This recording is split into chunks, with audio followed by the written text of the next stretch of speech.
Prime Minister Dato Sri Najib Razak has announced a slew of measures mainly to raise disposable income under Budget 2017, adding public happiness as another metric to becoming an advanced economy. He says that Malaysia has now become an upper middle income country. Under this budget, the federal government is expecting to spend 260.8 billion ringgit, up 3.4% from the previous national fiscal plan. Meanwhile, revenue is seen increasing, also by 3.4% to 219.7 billion ringgit.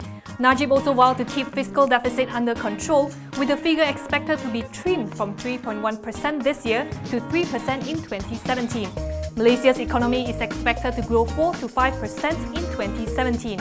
He ended by saying that the government will launch a series of national discourse to chart Malaysia's direction on a new canvas as a 2050 national transformation under the name TN50. Here are the key takeaways from today's announcement. The Najib administration is giving the B40s a leg up in terms of income opportunities. B40 being the bottom 40% of households with a monthly income of below 3,900 ringgit. Under the new budget, the PM is encouraging them to become Uber and Grab drivers.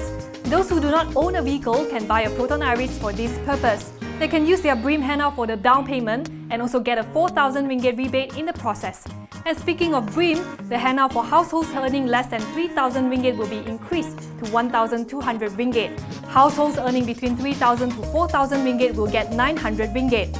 And single individuals earning below 2,000 ringgit will receive 450 ringgit. Meanwhile, budding entrepreneurs will also get assistance. Najib says 275 million ringgit will go to Agropreneur, E-Usahawan, E-Rezeki, Mobilepreneur and My Suria programs.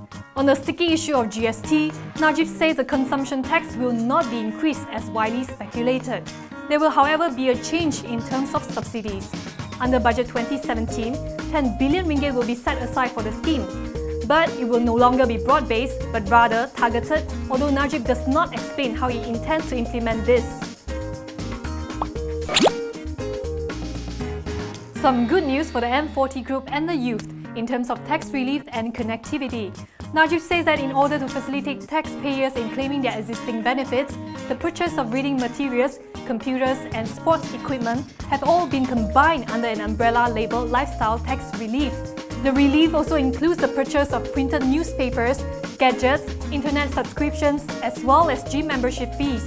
And they can claim up to 2,500 ringgit per year starting from 2017. The government says it will set aside 165 million ringgit for youths to invest in private retirement schemes in order to encourage them in making long-term investments. For those with a minimum investment of 1,000 ringgit in 2 years, the government will give a one-off increased incentive of 1,000 ringgit.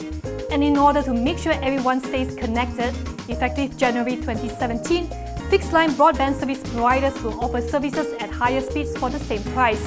For example, a subscriber of 5 megabytes per second will now enjoy speeds of 10 megabytes per second for the same price.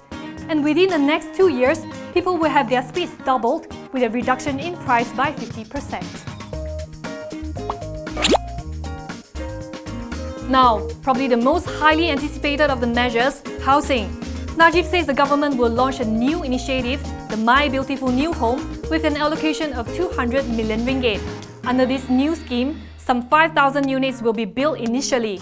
Prices will range from 40,000 to 50,000 ringgit per unit, although 20,000 ringgit will be borne by the government. The government will also build almost 10,000 homes under the People's Housing Programme with a budget of 134 million ringgit. These houses will be sold between 35,000 and 42,000 ringgit. Another initiative will see vacant lands being provided to GLCs and Prima to build more than 30,000 houses, with prices ranging between 150,000 ringgit and 300,000 ringgit. To aid these Prima home buyers, Najib revealed a new special step-up and financing scheme. These will make loans more accessible to buyers who will be able to borrow up to 90 to 100% of the value of the property. Another measure will see the government building around 10,000 houses in urban areas that will be rented at lower than market rates to eligible youths with permanent jobs, including young graduates entering labour market. PM Najib also said that the government will continue with its pro-business strategies. To to stimulate private investment, which is expected to expand 8.1% to 230 billion ringgit in 2017, he announced a slew of infrastructure projects, which included the upgrading of Jalan Lok Krabi, Pengalat Papar in Sabah, and Jalan Kampung Kerak Gua Musang Kuala Berang, as well as the construction of Batang Lupar Bridge, Sri Aman, and the reconstruction of the Sandakan Power Station project. There is also a 2.1 billion ringgit allocation for the 5 economic corridors: Iskandar Malaysia, Northern Corridor Economic Region, East Coast Economic Region, Sabah Development Corridor, and Sarawak Corridor of Renewable Energy. Najib also touched on the importance of investment in public transport by reiterating several previously announced projects, the largest of which is the 55 billion ringgit ECR line project connecting Klang Valley to the East Coast. The 600-kilometre rail will connect townships such as Port Klang, Kuantan, Kuala Terengganu, and Kota Baru before ending in Tumpat. There is also the acceleration of the Pan-Borneo Highway and 100 million ringgit to fix the East Coast Railway line, which was destroyed during the floods. Also included in Budget 2017 are numerous Rakyat-centric projects that will be continued through the Private Finance Initiative with an allocation of 10 billion ringgit. An example of a Rakyat-centric project is the establishment of the Water Supply Fund with an allocation of $500 million to address the country's water supply issues. Budget 2017 also saw a raft of benefits for civil servants, starting with an increase in housing loans to between 200,000 and 750,000 ringgit. Previously, it was between 120,000 and 600,000 ringgit. In the same breath, he also announced that the government will build an additional 30,000 houses under Perumahan Penjawat Awam 1 Malaysia with a sticker price of between 90,000 and 300,000 ringgit, available at 20% below the market rate. As a reward, Najib also announced a one-off special assistance of 500 ringgit as a token of appreciation. Among the other goodies are increasing the motorcycle loan facility from 5,000 to 10,000 ringgit and introducing a smartphone facility of up to 5 grand, which can be used once every 3 years.